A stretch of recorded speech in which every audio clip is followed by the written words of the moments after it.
Здравейте, приятели, аз съм Мистер Фанта БГ и сега ще покажа как се прави Cobblestone Generator 2. Тъй като моят първи Cobblestone Generator, отново хора казват, че не бе толкова сполучлив, всъщност те са прави, да, защото като щупим камъка и той ще изгори в лавата. Та сега ще направим втория Cobblestone Generator, който според мен ще бъде доста по-сполучлив. Може да го направите каквито материали искате основа, но само за да са дърво или там, които могат да изгорят. Тук трябва да сложите метало. Така.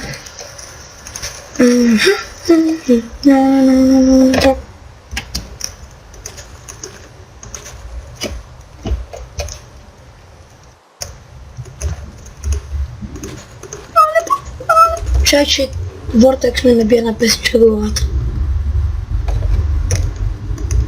Така, тук пускаме вода. Опа, тук стана нещо. Тук беше да влезне там болно, но... Сега ще го оправим.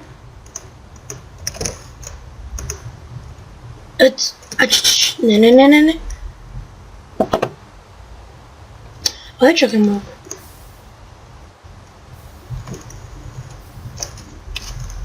Ето стана. Сега тук слагаме лавата. Ето става Cobblestone. Но обаче наистина проблем на това е, че винаги трябва да слагаме Redstone Torch. Ето иначе. Готово. Чупим го. Час. Така. Ето вижте. Чупим го. Cobblestone. Слагаме. Чупим. Cobblestone. Слагаме. Чупим. Cobblestone. Опа. В смисъл много ваша пробват да сложат Redstone, в смисъл, който не се чак толкова, обаче в смисъл ръчката няма да успее да скучиш, трябва Redstone Torch винаги да махаш.